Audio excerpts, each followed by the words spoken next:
Jazzy. Welcome back to me talking about movies. As you can see, I'm in a bear suit, particularly Loomy Bear. So, still spooky season, so decided to wear my spookiest yet most comfortable costume. And today we're going to be talking about Halloween Kills. We killed Michael. My grandmother set the fire. No one told you. Told me what? Michael Myers is alive. Halloween Kills is the sequel to Halloween 2018. Halloween Kills is also the latest movie in the Halloween franchise.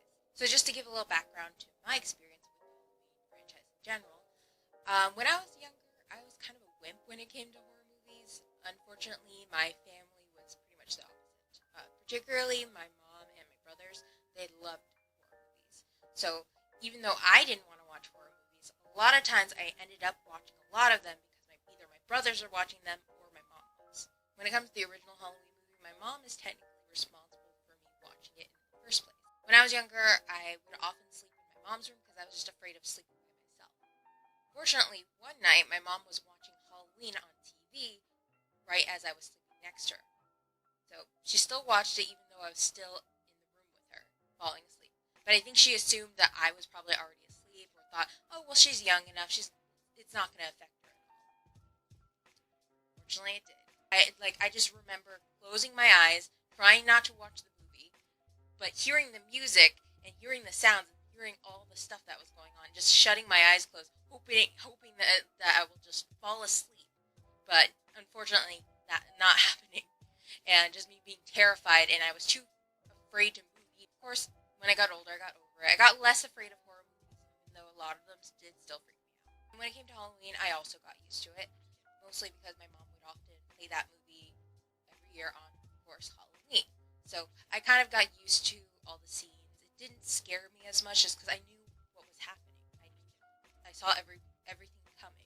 So I was actually really looking forward to Halloween Kills and seeing what they were going to do to continue from the last movie. Especially since the last movie was a pretty good return to form. So, like I said before, Halloween Kills starts off where Halloween 2018 left off, sort of. It's the same Halloween night where the Strode women fought Michael and trapped him in Laurie's burning basement.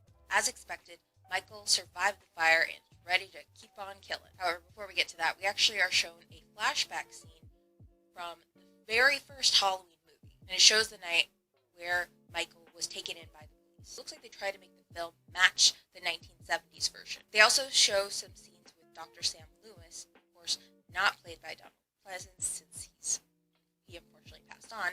So what it looks like what they did is they used CGI to make the actor portraying him look a lot more like Donald Pleasence. And it looks like they did a pretty good job. I think it helps that they didn't really have any close-up scenes.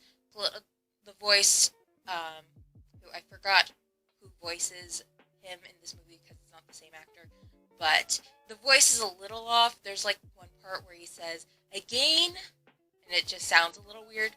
Like, it's not bad, I'm just saying, if you know the Loomis voice, it's gonna sound off. I would say Tom Kane in H2O did a better job of matching the Loomis voice, but unfortunately, they wouldn't have been able to get him to do it this time. Even the kid that plays young Lonnie in the flashback scenes looks a lot like the original actor from the movie. And if you don't remember who Lonnie is, he's the kid that picked on Tommy Doyle and was the one that Dr. Loomis shouted at. Hey, Lonnie, get your ass away from there. And in this movie, they actually show some flashback scenes where he actually ends up running into Michael on his way home. And aside from the scene of Lonnie running into Michael and almost getting killed by him, the flashback scenes don't really add a lot to me, to be honest. I don't really think I just don't know if we really needed to see a scene of young Hawkins on the night where he captured Michael or helped capture Michael and prevented him from getting killed. Also, if you remember from the last movie, Lonnie is also the dad of Cameron, which is Allison's douchey boyfriend who cheated on her. And Lonnie actually plays a bigger role in this movie. Weirdly enough, did not see that coming. The film also brings back some of the cast from the original movie, like Kyle Richards as Lindsay Wallace, and Nancy Stevens as Marion chambers. It just felt so good, all of these people from the original movie coming together again. Tommy Doyle is also back in this movie, although this time he's played by Anthony Michael Hall. Originally, they were going to have Paul Rudd return as Tommy Doyle since he last played him in Halloween 5, The Curse of Michael Myers. But apparently they couldn't get him due to scheduling conflicts. I think ultimately that was probably for the best, mainly because I feel like Paul did a better job of what they were going for with this version of Tom. Also, they probably would have ended up adding makeup effects to Paul Rudd to try and make him look like he's aged more than 10 years. Probably the strongest aspect of this movie is the kill. They pretty much amped it up since the last movie, because if you thought the last movie was gruesome, this one definitely upped it up. There were a few moments where I just had to cover my eyes because I couldn't watch it. For example, there's a scene where someone's eyes get pushed back into their head, and I could never deal with that. I hate eye stuff in general, but I especially hate just that seeing someone's eyes get gouged out. Ugh. Especially painfully slow in that way. There are also a few deaths that are actually drawn out, but in a way that makes them more terrifying. And while there are a lot of bloody kills in this movie, there are a few times where the movie goes back to its roots and tries to rely on the suspense of Michael lurking in shadow. Unfortunately, there are some scenes that rely on the characters acting stupidly in order for the kills to happen. There are also a few scenes that pretty much show why it's not smart for every person to have a gun. But let's face it, an idiot with a gun is still an idiot with a gun. There's also one scene that shows why it's probably not best to bring a cheese knife to a fight with Michael.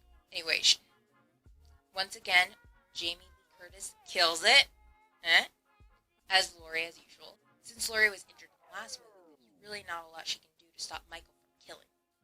Since Laurie was injured in the last movie, there's really not a lot she can do to try and stop Michael. As frustrating as it is to not see Laurie try and go after Michael, it's also realistic considering what she went through in the last movie. Curtis does a great job of showing Laurie's determination, but also her frustration of not being able to go and stop Michael herself. Nurse, I appreciate you, but could you get out, please? Get out now! We had him. How did he escape? I don't know. What do we do? We don't have the police support. We fight. We always fight. So she also has a few emotional scenes that remind us how human Laurie still is, despite everything she's gone through, and how at one point she was just a normal teenage girl.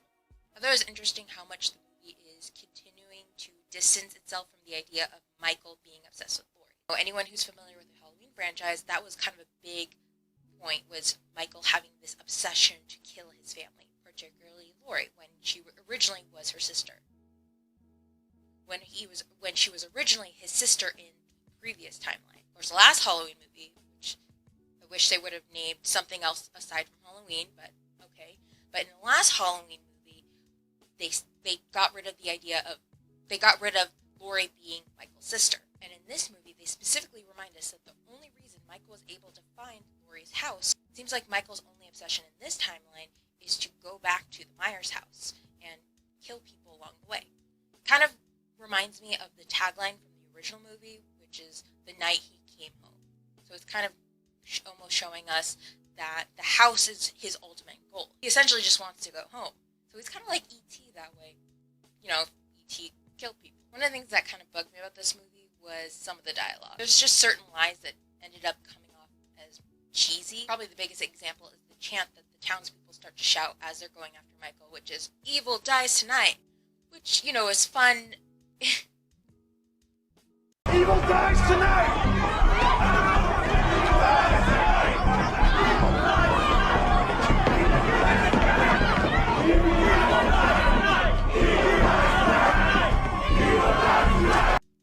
Which might have been fine if they said it, maybe if it was just one line, but the fact that it became a chant that everyone is saying, and then eventually kind of becomes their mantra, it kind of loses its cool factor. Although I don't even know if it even had a cool factor to begin with. There's also a scene where a character runs into Michael and is fully aware of who he is, and his line is, "Michael, you've come home."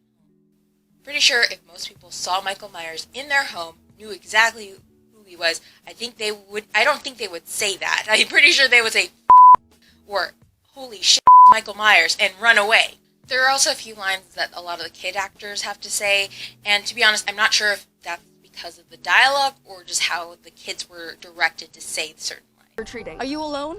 There's a creepy man in a white mask, Where? and he keeps like trying to play hide and seek with us. Where did you see him? Look!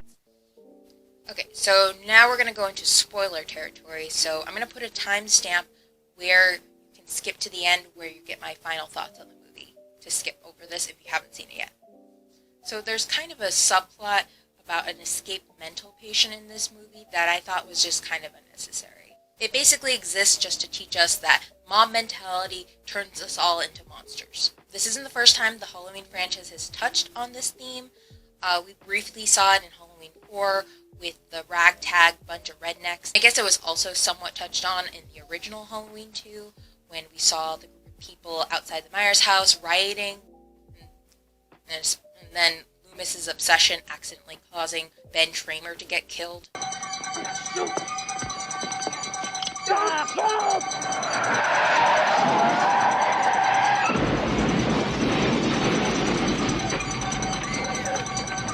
However, Halloween Kills specifically makes it almost like a subplot of the movie, and almost makes it a main theme of the movie. When the townspeople are gathered up at the hospital where Laurie's staying at, Tommy ends up riling up the crowd to try and fight back with Michael Myers. And this results in an escaped mental patient who arrives at the hospital getting mistaken for Michael. Since everyone's up in a frenzy, no one listens to Laurie and Karen, who are the only ones who are able to see that he's clearly not Michael. This ends up getting the patient killed when he tries to escape the townspeople. And then, of course, everyone sees that they made a mistake, specifically Tommy, who even says, "We've become the monsters." And I get the sentiment, I get where they're going with it, but I don't know if it exactly works when the monster in this movie is Michael Myers. Yes, their obsession with catching Michael did cost a man's life. However, I would chalk that up more to their stupidity than an actual monster mentality. And it still pales in comparison to whatever the hell Michael actually is, especially the case toward the end of the movie where the townspeople end up ganging up on Michael to beat the crap out of him. And yeah, they go pretty hardcore with beating him up, and I have to say, it is actually pretty satisfying to see. Although, it's funny, because my mom, apparently, she actually kind of felt bad for Michael seeing that. That kind of just tells you what kind of person she is. And don't get me wrong, they beat him up pretty well. Like, he's on his knees, he's down on the ground and everything, and then Karen eventually comes, and then at one point, Karen eventually looks down on him, grabs the knife, looks at him as if she's saying, "Up here, Michael, up here." Up here, Michael. Up here. And then stabs him right in the shoulder. The shoulder. That's important. Sorry, did no one think to bring an axe, maybe? Or maybe some lighter fluid? A match? Just anything that would... Just like something that maybe could have severed his head off or something like that? But no, I guess not, because they knew there was another movie coming. Overall, I liked the movie, and I thought it was really entertaining. I think just knowing, though, that there was going to be another movie after this kind of ruined the experience for me a little bit. I'm curious to see what they're going to do in the next movie. Although I didn't like it as much as the last Halloween movie, I still think it's better than a lot of the Halloween sequels from the original timeline. Except for maybe for Halloween 3. I kind of have a soft spot for that one, just because of how unrelated it is to Michael Myers. Speaking of Halloween 3, there is a scene that features all 3 masks from that movie, so make sure you look for that. Anyway, hope you're enjoying the spooky season, and let me know if you've seen Halloween Kills already, if you are planning to see Halloween Kills. Let me know what you think of the movie. Let me know if it lived up to your expectations, and be sure to like, comment, and subscribe. Bye.